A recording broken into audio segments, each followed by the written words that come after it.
kakak ini tidak punya lagi rumah, mungkin diujikan nanti untuk selanjutnya ke pihak keluarga atau tangga terdekat.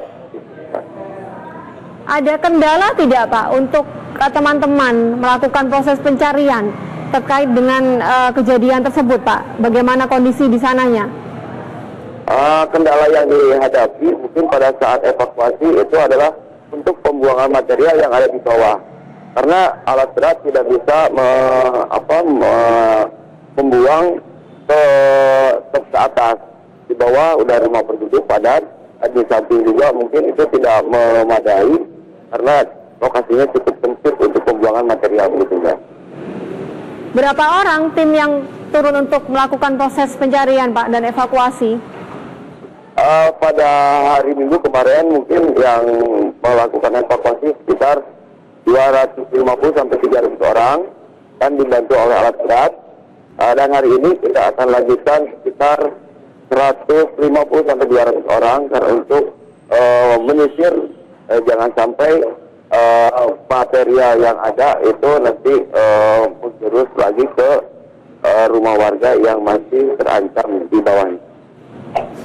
Baik Pak, ada kemungkinan mungkin jumlah korban akan bertambah Pak? Atau memang Anda membuka semacam menerima laporan dari warga yang mungkin dari keluarga korbannya hilang akibat terjadinya longsor ini Pak? Bisa dilihat dan bisa tidak. Ketika terjadi longsor itu kan tidak tahu ada kendaraan atau tidak yang melintas pada saat terjadi bencana.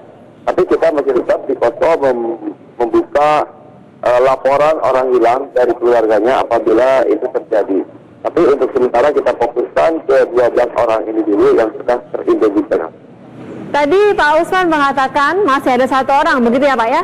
Ya. Yang kondisi jasanya ini belum diketemukan Pak. Iya, iya. Hari ini akan fokus melakukan pencarian itu Pak, dan kira-kira di titik mana Pak? Betul. Hari ini kita akan difokuskan pencarian 1 orang atas nama Denny, Haji Denny mungkin. Itu sebetulnya tamu pada saat kejadian Pak Denny ini bertamu kepada satu keluarga. Itu ada di titik di rumah Ibu Lilis di warung mungkin itu Pak. Baik, baik Pak Usman Susilo, terima kasih informasi yang Anda sampaikan sampai pagi hari ini. Tetap semangat Pak, salam untuk teman-teman melakukan proses pencarian terhadap korban bencana longsor yang terjadi di Sukabumi.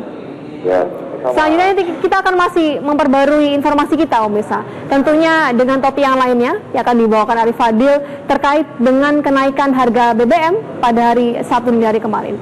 Sesaat lagi kita akan kembali.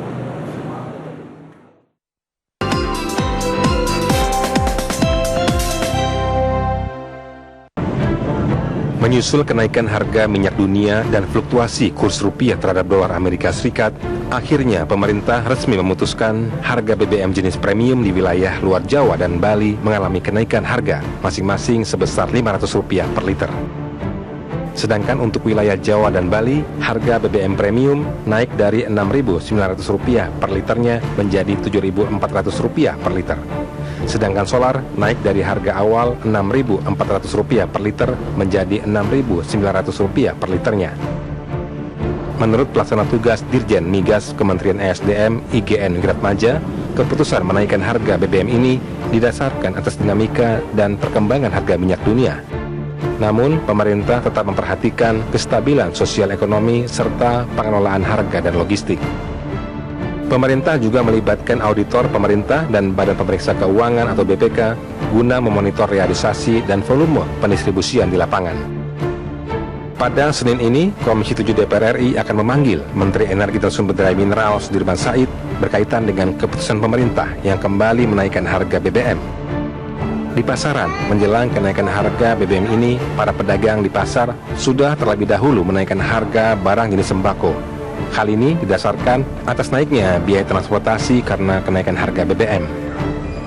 Lalu, di manakah jargon-jargon politik Presiden Jokowi kala berpidato pada saat pemilihan presiden yang lalu bahwa Indonesia hebat akan memperjuangkan nasib dan ekonomi rakyat?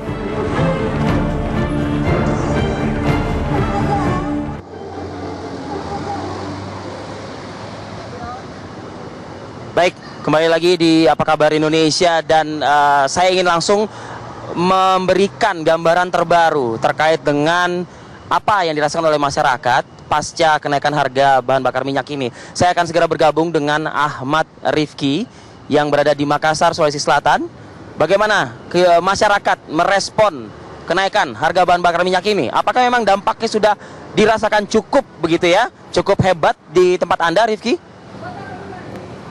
Ya, Rifki, terkait dengan kebijakan pemerintah yang kembali menaikkan harga bahan bakar minyak di seluruh Indonesia, tentu ini menjadi pertanyaan bagi seluruh masyarakat terkait dengan kebijakan tersebut.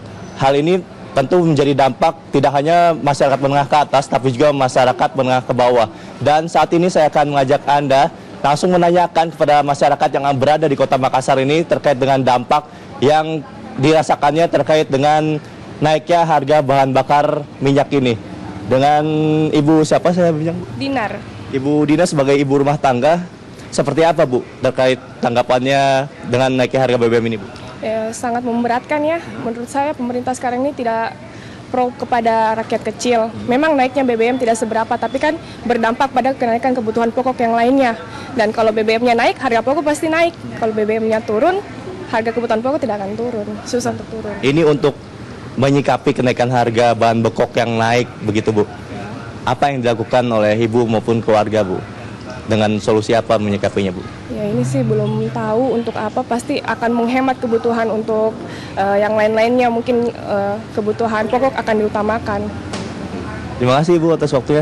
Dan sekali lagi saya akan kembali menanyakan kepada salah seorang warga yang sedang berada di warung kopi di Kota Makassar ini, dengan Bapak siapa Pak? Bapak Andi. Pak Andi, menyikapi kebijakan pemerintah yang kembali menaikkan harga bahan bakar minyak, seperti apa tanggapannya Pak? Begini Pak, saya juga bingung yang lihat sistem demokrasi seperti ini.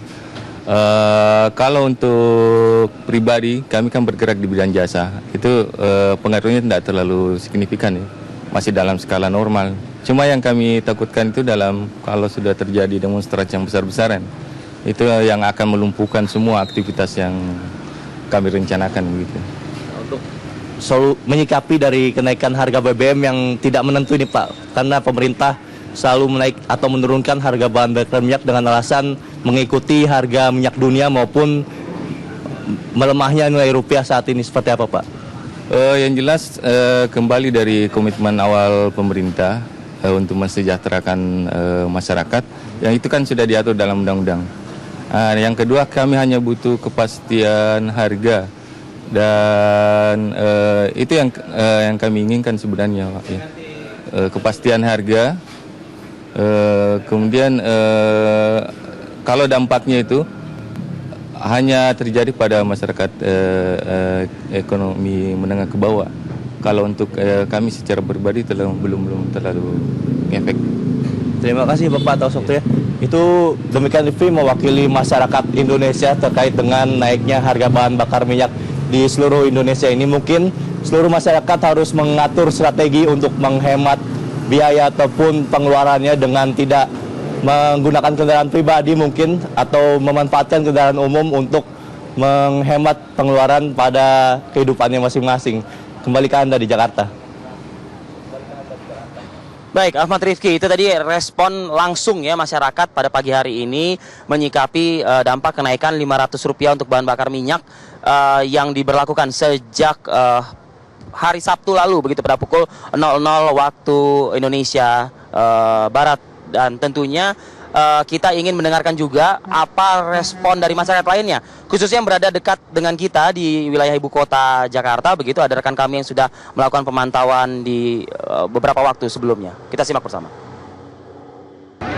Kebijakan pemerintah untuk menaikkan bahan bakar minyak pada hari Sabtu 2015 kemarin berdampak kepada bahan-bahan pokok. Dan saat ini saya sudah berada di Pasar Rawasari, Jakarta Pusat, dan saya sudah menanyakan kepada para pedagang dan juga konsumen. Ada beberapa bahan-bahan pokok yang mengalami kenaikan seperti tomat yang tadinya harganya Rp5.000 saat ini mencapai harga Rp10.000. Namun tidak hanya tomat saja, ada juga bawang merah yang mengalami kenaikan seperti harganya yang tadinya Rp25.000 saat ini mencapai Rp36.000.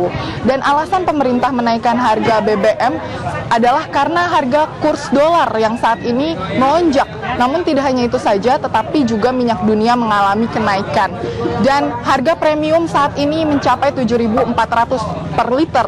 Itu harga untuk di Pulau Jawa, Madura, dan juga Bali. Namun untuk di luar Pulau Jawa, Madura, dan juga Bali, harga premium 7.300 per liter. Sedangkan harga solar 6.900 per liter. Dari Jakarta, Aster Twinsiana, Prayogi, TV One mengabarkan.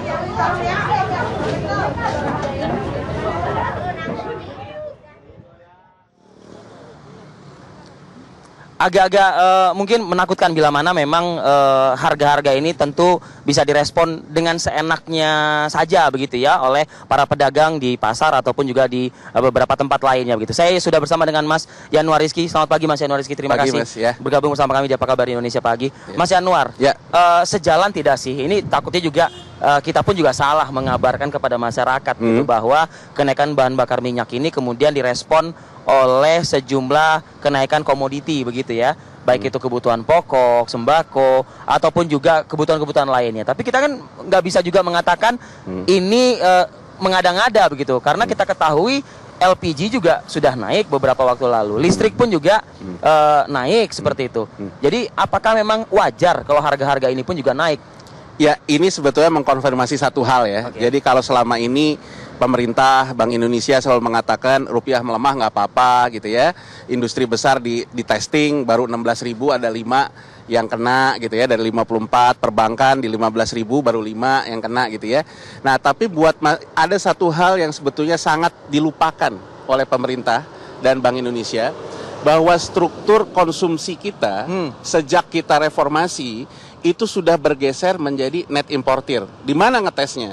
Ngetesnya gampang aja. Yang mengaitkan inflasi itu adanya di undang-undang apa sih? Adanya di undang-undang Bank Indonesia. Yeah. Jadi inflasi dikendalikan dari uang beredar, dikaitkan dengan nilai tukar. Jadi desainnya kan sudah importir. Nah, jadi artinya kalau sekarang kita serahkan kepada mekanisme pasar, begitu ada perubahan asumsi terkait dengan dua hal artinya. Harga komoditas itu di pasar dunia, itu tentu dalam US dollar. Kedua, nilai tukar US dollar terhadap rupiah. Jadi kalau misalnya ini satu bergerak saja, harga naik. Kalau dua-duanya bergerak, harga tambah naik. Lebih naik. Nah, sekarang terkait dengan komoditas hortikultura ya. Hortikultura kemarin misalnya kita dengar beras naik, segala naik. Itu kan terkait dengan faktor nilai tukar. Ya. Nah, kalau sekarang faktor nilai tukar ini juga kena ke BBM. Kenapa BBM kemarin sempat turun? Karena faktor harga minyaknya turun. Dolarnya dalam posisi sekarang ini rupiah itu melemahnya jauh dari yang kemarin. Jadi faktor rupiah ini sekarang juga menaikkan harga minyak. Nah, kalau yang namanya komoditas, satu saya beli impor barang dari luar. Kedua saya distribusiin ke pasar. Begitu saya distribusiin ke pasar, itu juga ada namanya minyak kan? Betul. Nah, jadi di sini sebetulnya menunjukkan bahwa terapi inflasi kita ataupun bagaimana melindungi stabilitas harga di masyarakat itu tidak ada yang dijalankan. Ini jangan salah pengertian ya. Jadi selama ini hanya bermain di ranah mana begitu loh. Nah, kalau cuman begini saja ya, administratif misalnya mengatakan bahwa ya ini karena dolar naik. Ya, ini kan ya semua rupiah juga tahu. melemah begitu. Semua juga tahu. Cuman kan harus ada yang bicara ini wakil presiden loh. Betul. Cuman kan kalau menurut saya tugas pemerintahan ini juga melakukan stabilitas harga. Itu amanat konstitusi. Stabilitas harga tidak melulu ya, jangan salah nih. Bukan berarti karena stabilitas harga satu-satunya jalan subsidi. Subsidi itu hanya salah satu cara. Jadi kalau pemerintah sekarang ingin melepaskan subsidi agar APBN-nya aman, bukan berarti biar nggak jebol, bukan berarti pemerintah juga kemudian menjadi melepaskan dirinya dari amanat konstitusi untuk memberikan kesejahteraan dalam artian stabilitas harga. Anda melihatnya sudah melepaskan diri dari amanat konstitusi? Ya, kalau begini ceritanya, begitu misalnya memangnya belum ada variabel-variabel pembantu begitu mekanisme. Kalau saya lihat kan dengan sekarang dolar melemah, naik. Ini melemah, naik. Diumumkannya pun otomatis gitu. Dewanya jadi ya itu gitu ya berarti. Iya, jadi ini kalau gini ceritanya ini bisa bahaya loh. Karena ini tidak sesuai dengan putusan Mahkamah Konstitusi yang mengatakan bahwa harga itu tidak boleh dilepaskan begitu saja ke mekanisme pasar. Pasar, betul. Gitu. Bahwa mekanisme pasar itu tidak mau pakai subsidi, boleh.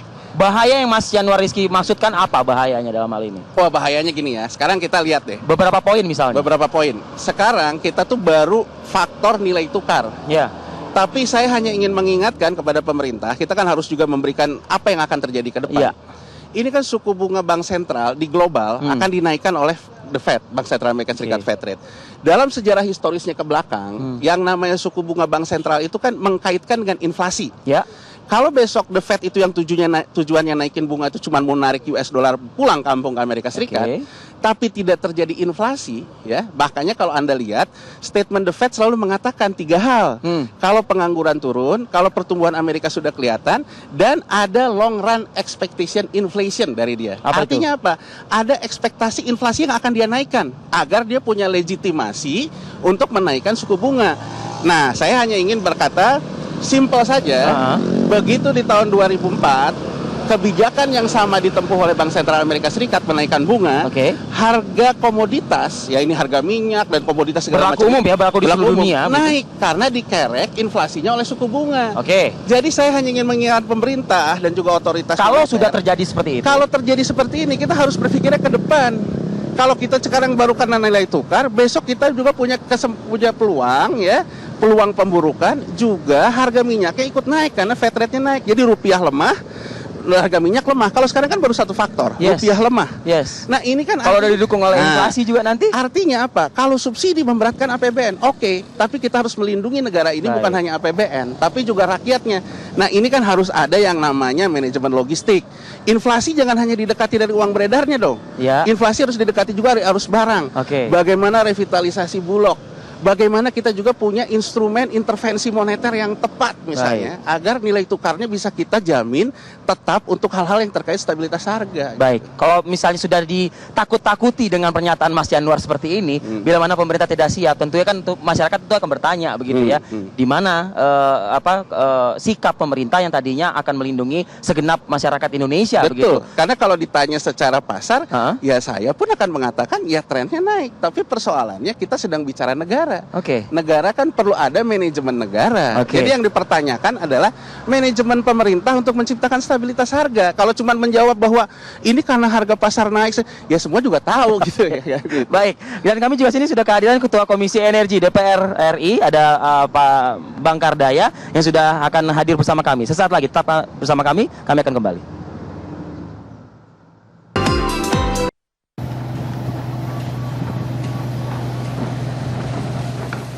Puluhan kapal tradisional terpaksa disandarkan begitu saja di dermaga Tanjung Tembaga, Probolinggo, Jawa Timur.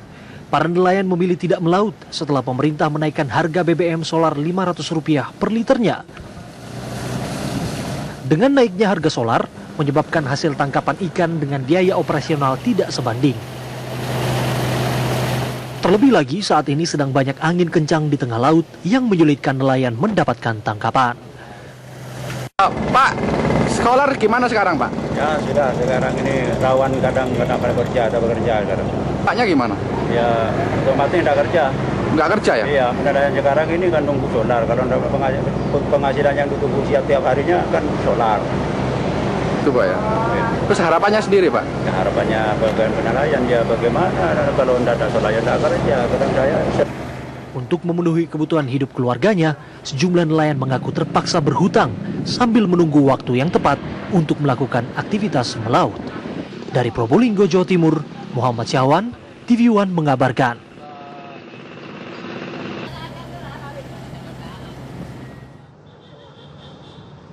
Ya, nelayan mengeluhkan harga solar yang mahal begitu. Pak Kardaya, terima kasih sudah bergabung bersama kami, Pak Kardaya. Apa respon Anda mengetahui bahwa pemerintah menaikkan kembali begitu harga bahan bakar minyak? Tadi Mas Yanuar Rizky mengatakan ya tidak bisa juga pemerintah hanya beralasan karena memang nilai rupiah terpuruk begitu dibanding dengan dolar seperti itu. Dan juga tidak bisa mengandalkan serta-merta atau mulu-mulu begitu ya dengan subsidi, karena subsidi itu hanya bagian kecil gitu ya Mas Yanuar ya dari mekanisme penyelamatan begitu. Pak Kardaya? Khususnya saya ataupun kami dari fraksi Partai Gerindra sangat terkejut dan ini sesuatu keputusan yang kalau menurut saya perlu dirombak atau perlu direvisi kembali. Biasanya kan pengumuman ini kan dilakukan pada siang hari dan berlaku pada pukul 00 di kemudian hari begitu. Iya. Tapi ini seakan-akan tidak ada pemberitahuan dari awal begitu. Dan namanya cenderung mendadak pada malam hari begitu. Dan namanya kebijakan terkait dengan BBM yang menyangkut hajat hidup masyarakat orang banyak itu minimal dikonsultasikan dengan DPR sebagai wakil rakyat. Anda sudah merasa dikonsultasikan belum? Belum. kita dengarnya dari media. Kabarnya sebelum reses kemarin itu Anda sudah berbincang dengan Kementerian SDM. Jadi sekarang ini kita bingung melihat gerak kebijakan pemerintah itu. Satu, tidak mempertimbangkan kepentingan rakyat. Yang dua, transparansinya bukan tidak ada, negatif. Karena begini, waktu sebelum reses kita rapat kerja dengan pemerintah, dengan Menteri SDM, lalu kita tanya bagaimana mekanisme ngitungnya itu. Solar misalkan yang bersubsidi, itu solar dikatakan subsidinya 1.000, fine 1.000, lalu ngitungnya begini-begini. Setelah kita cross check, ngitungnya ternyata tidak 6.400 seperti yang sudah ditetapkan oleh pemerintah. Loh, ini jauh di bawah. Lalu pada waktu itu Menteri SDM mengatakan, oh ya betul Pak Kardaya, itu jauh di bawah. Jadi apa yang harus Anda lakukan nanti? Kita minta untuk mengoreksi, dan itu tertulis. Artinya berbeda dengan kesepakatan akhir dengan DPR begitu? Enggak, tertulis di dalam kesepakatan itu Menteri tanda tangan, saya tanda tangan bahwa pemerintah akan menurunkan dari 6.400. Sampai sekarang apalagi turun, dinaikkan ke 6.800. Ini yang membingungkan, padahal itu sangat transparan, dihitung dan diperlihatkan oleh ini bahwa itu harus turun. Kok artinya kenapa apa yang turun? terjadi saat ini begitu? Kok bisa-bisanya pemerintah tidak menjalankan apa yang sudah disepakati sebelumnya seperti itu? Artinya pemerintah itu tidak menjalankan apa yang sudah diucapkan, apa yang sudah dijanjikan, dan apa yang sudah diomongkan sendiri. Itu yang sangat membawa pemerintahan di negeri kita ini kan tentunya tidak serta-merta bisa seenaknya begitu saja, begitu kan? Iya, itulah yang kalau menurut saya makanya fraksi Gerindra ini sangat eager, sangat ini untuk bahwa ini tidak betul, ini salah dan ini harus dikoreksi. Misalkan begini, pemerintah menyampaikan bahwa harga keekonomiannya yang belakangan ini adalah 8.000 sekian. 8.200. Ya. Lalu enggak, kita tetapkan aja 7.800. Iya kan? Nah, berarti ada selisih. Pemerintah sudah menyatakan bahwa premium tidak ada subsidi. Waktu kita Gerindra khususnya menyampaikan masa nggak disubsidi, ini masyarakat masih membutuhkan loh. Enggak, kita tidak perlu gini. Akhirnya ditetapkan secara ini tidak ada subsidi, fine. Sekarang kalau harga atau biayanya itu adalah 8.300-an sampai 8.500, lalu harganya 7.800, artinya jual rugi. Kalau jual rugi itu harus ada siapa yang menanggung. Kalau yang menanggung itu adalah pemerintah melalui subsidi, itu sudah jelas tidak ada di dalam APBNP. Ya, artinya kalau dilakukan oleh pemerintah melanggar undang-undang. Sekarang satu-satunya jalan alternatif yang kedua adalah ditanggung oleh Pertamina. Kalau ditanggung oleh Pertamina akan melanggar, bukan hanya rugi, dan melanggar undang-undang mengenai PT Persero, karena Pertamina itu sudah menjadi PT Persero, tidak boleh diniatkan untuk rugi. Jadi simalakama dong yang terjadi saat ini. Iya, inilah yang mengakibatkan ini pemerintah tuh gimana? Kelihatannya pemerintah ini dengan tenang, undang-undang sih dilanggar aja. Itu yang pemerintah mengabaikan undang-undang seperti itu ya. Lalu satu lagi, bahwa 31 Desember 2014 Menteri mengatakan dan dikut di mana-mana bahwa kita kedepannya harga BBM akan dikaitkan dengan harga pasar. Jelas berdasarkan Mahkamah Konstitusi itu melanggar Undang-Undang Dasar. Itu mengerikan tadi kata Mas. Jelas melanggar Undang-Undang Dasar. Ya, kalau melanggar Undang-Undang Dasar, kalau menurut saya tidak hanya mengerikan, tapi sangat mengerikan. Sangat mengerikan. Baik, kita pantau lagi suasana masyarakat pagi ini begitu Mas Yanwar dan juga Pak Kardaya. Kita bergabung dengan Yogyakarta. Ada rekan kita Hendrawan di sana ya. Santosa Sutarman. Baik, Santosa Sutarman, silakan laporan Anda. Baik. Kenaikan harga bahan bakar minyak yang telah diputuskan oleh pemerintah Sabtu pekan lalu mendapatkan reaksi beragam dari warga masyarakat Yogyakarta dan juga dari kalangan mahasiswa. Dari kalangan mahasiswa bereaksi cukup cepat dengan melakukan aksi unjuk rasa menolak kenaikan harga BBM. Sebab menurut para mahasiswa kenaikan harga BBM tentu akan berimbas pada kenaikan harga-harga lainnya termasuk harga sembako yang sangat memberatkan warga masyarakat. Namun untuk lebih jelasnya kita akan tanyakan tanggapan dari warga masyarakat dan mahasiswa yang ada di Yogyakarta. Baik, selamat pagi Mas Adam. Selamat pagi. Bagaimana tanggapan Anda sebagai warga masyarakat Yogyakarta terhadap kenaikan harga BBM ini? Menurut saya kenaikan harga BBM ini sangat mendesak dan terlalu cepat diambil oleh pemerintah, dan juga dari dampak dari kenaikan harga BBM ini dapat membawa faktor kenaikan harga barang-barang pokok lainnya. Jadinya itu sangat memberatkan masyarakat khususnya mahasiswa seperti itu. Terus apakah ini terlalu cepat dan kurang sosialisasi terhadap masyarakat? Ya, menurut saya juga pemerintah dalam mengambil kebijakan tersebut kurang mensosialisasikannya kepada masyarakat, dan masyarakat masih banyak yang belum mengetahui kenaikan harga BBM tersebut, seperti itu. Ya. Kemudian bagaimana tanggapan Anda sebagai seorang mahasiswi yang ada di Yogyakarta sebagai perantau terhadap kenaikan BBM ini, dan tentu akan berdampak pada kehidupan Anda. Bagaimana dampaknya kira-kira nanti? Menurut saya sebagai mahasiswa yang merantau, dampak kenaikan harga bahan bakar minyak atau BBM itu sangat terasa ketika saya menaiki kendaraan umum. Nah, disitulah ketika tarif harga BBM naik, maka harga angkutan umum, transportasi publik juga akan naik. Nah, disitulah yang akan memberatkan kepada mahasiswa, juga akan berdampak kepada harga-harga makanan yang selama ini dikonsumsi oleh mahasiswa, seperti itu. Kemudian bagaimana Mbak Sulis antisipasi Anda nantinya ke depan? Karena kan tentu harga-harga akan naik gitu ya. Nah, antisipasinya yaitu kita sebagai mahasiswa harus bisa memanage lagi sistem keuangan kita agar kita tidak menyusahkan orang tua juga, karena orang tua juga akan merasakan dampak dari kenaikan harga BBM itu sendiri, seperti itu. Sementara itu bagaimana Mas Brian sebagai warga masyarakat Yogyakarta, harapan Anda kepada pemerintah terkait kenaikan harga bahan bakar minyak ini?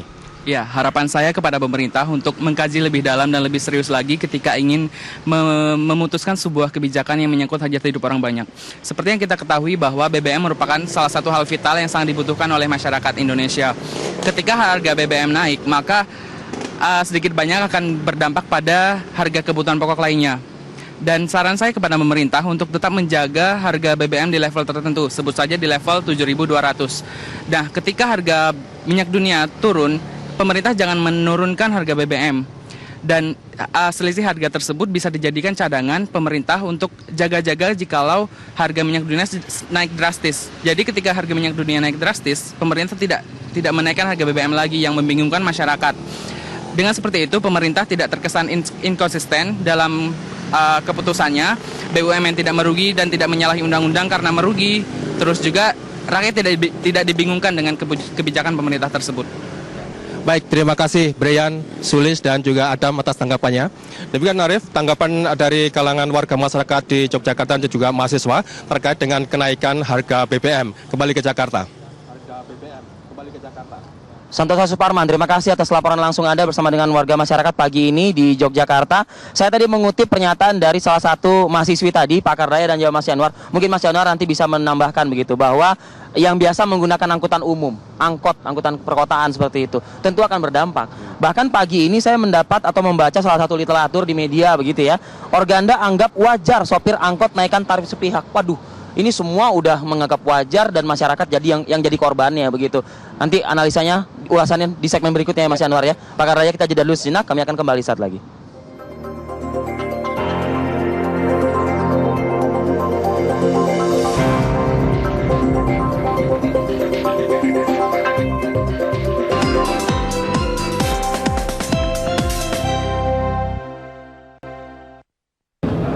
Minggu lalu naik sekaligus rupiah melemah. Jadi memang turun, karena itu diturunkan dari 8.000 ke 6.000. Tapi kemudian naik lagi sedikit, tapi yang masalahnya juga rupiah melemah, sehingga dalam ukuran rupiah maka dia lebih mahal rupiah. Seperti saya katakan, dua sebabnya kenapa sesuatu harga itu naik. Kalau itu komoditi impor, yaitu kalau harganya naik dan kalau rupiah melemah. Nah, ini yang paling apa itu yang terjadi seperti kita tahu, rupiah ini kan 13.000 lebih. Kemudian juga minyak naik lagi dari 50 menjadi 55, 56 hari ini. Baik, itu tadi pernyataan dari Wakil Presiden. Ada tanggapan Pak Kardaya terkait dengan pernyataan Wakil Presiden Yusuf Kala yang menyebutkan bahwa ini mengikuti tren harga minyak dunia yang juga saat ini kondisi rupiah kita lemah terhadap dolar Amerika Serikat. Ya, artinya kalau dengan mic mungkin. Artinya kalau mengikuti harga minyak dunia dan mengikuti kurs dolar terhadap rupiah, artinya itu mengikuti pasar kan. Kalau mengikuti pasar, ya apa artinya Mahkamah Konstitusi menyatakan bahwa itu melanggar konstitusi gitu. Itu harus dipikirkan. Yang kedua, kalau hanya melulu itu tetapi tidak mempertimbangkan rakyat. Sekarang rakyat ini lagi khususnya menengah ke bawah ya, lagi menderita. LPG naik, listrik naik, macam naik semuanya. Saya kemarin Jogja itu hanya emas saja yang turun di Senen. Mas yang dari Jogja itu pada turun, semuanya naik. Jadi kalau semuanya naik nih, saya beranggapan bahwa pemerintah ini berlomba-lomba untuk menaikkan di segala sektor gitu, dan menteri-menterinya tidak mau kalah. Yang menteri sana menaikkan, ini menaikkan. Jadi terus saja, nggak ada yang berpikiran bahwa bagaimana nih masyarakat. Tidak ada yang berpikiran begitu. Tidak ada yang berpikir. Kalau berpikiran, artinya pemerintah belum berpikir dong berarti. Ya itu kalau berpikir kan susah menilainya. Tetapi menurut saya itu belum berpikiran atau tidak melihat bagaimana nih kondisi masyarakat ini. Baik, Mas Anwar, tadi pertanyaan saya terpotong Mas Anwar. Yang soal tadi ada keluhan dari mahasiswa yang menyebutkan ya bagaimana dengan tarif angkutan umum nanti begitu. Bahkan tadi pernyataan Organda mengatakan ya itu wajar sih kalau misalnya sopir angkot menaikkan harga dengan sendirinya seperti itu. Ya. Ngeri nggak sih negara ini ke depannya begitu? Ya ngeri dong. Artinya gini loh. Stabil itu ya, stabilitas itu bukan berarti bahwa harga dari tahun lalu ke harga tahun sekarang itu harus turun, bukan. Stabilitas juga bukan berarti harga itu tidak boleh naik menyesuaikan inflasi. Ya. Nah artinya agar stabil orang itu bisa punya perencanaan selama setahun. Yang namanya inflasi secara terproyeksi itu selama setahun itu kan bisa diproyeksikan dengan baik, ya. Sehingga orang tuh punya stabilitas dalam satu tahun. Sehingga begitu misalnya untuk perusahaan yang mampu menaikin gaji karyawan, diskusi tentang upah minimum, kan dasarnya inflasi tahun ini, tahun depan berapa, itu kan udah bisa di forecast. Kalau sekarang ini instabilitas, kalau setiap bulan inflasinya naik turun kayak korset gitu ya, kayak apa, kayak komedi putar begini kan, waduh kadang di atas kadang di bawah, itu akan menciptakan ketidakstabilan pasar, akan menciptakan juga banyaknya spekulatif seperti tadi supir angkutan, ya udah saya naikin tanpa ada panduan pedagang di pasar misalnya. Jadi ini yang harus dilakukan. Artinya gini, bahwa resiko pasar ya bahwa resiko pasar itu ada faktor global dan sebagainya. Baik. Tugas pemerintah adalah melakukan manajemen resiko pasar, ya, bahwa dia harus melindungi masyarakat dengan manajemen resikonya, sehingga resiko pasar itu tidak diserap sepenuhnya oleh masyarakat. Caranya ada dua, satu dengan cara subsidi, kedua dengan cara manajemen logistik, ya. Nah kalau tapi kan kalau subsidi itu kan nggak mungkin lagi, kan nggak mungkin juga menelan air liur sendiri begitu loh. Sepakat, 100% sepakat ya. Jadi kalau sekarang pemerintah tidak mau lagi menggunakan subsidi, menurut saya kerja keras yang akan menonjol. Karena pemerintah tidak mengintervensi dari sisi harga, tapi pemerintah mengintervensi dari segi manajemen resikonya. Tadi ada yang bagus dari mahasiswa di Makassar, dia mengatakan kenapa sih selama setahun ini harga nggak tetap? Artinya apa? Pemerintah kan harus punya perencanaan. Kira-kira harga minyak dunia, kira-kira harga minyak dunia ini di berapa? Kira-kira rupiah di berapa? Berarti secara setahun kalau dirata-ratakan logistik persediaan minyak impor dengan mempertimbangkan dua hal itu berapa? Nah, tinggal begitu misalnya harganya sampai ke atas itu diambil untuk tabungan, sehingga artinya apa? Secara manajemen harga kita mengatakan kepada bisa dikontrol ya, bahwa harga menggunakan harga rata-rata. Nah itu yang harus dikerjakan pemerintah. Kalau sekarang misalnya semua mengacu ke pasar spot kayak begini, ini kan kayak warung rokok gitu ya. Artinya ini negara loh ya. Ini negara. Negara itu butuh stabilitas. Baik, Pak Kurtubi sudah bersama kami melalui sambungan telepon. Sedia kami mengundang juga Pak Kurtubi, anggota Komisi Energi DPR RI. Namun karena beliau belum berhasil sampai di tempat kami berada, melalui sambungan telepon kami sudah bisa menyapa Pak Kurtubi. Pak Kurtubi, selamat pagi. Selamat pagi. Baik, Pak Kurtubi, kita jeda dulu sejenak untuk mendengarkan tanggapan Anda dari sejumlah narasumber kami yang sudah berkomentar nih terkait dengan dampak kenaikan harga bahan bakar minyak. Tetap bersama kami Pak Kurtubi dan juga pemirsa, kami akan kembali saat lagi.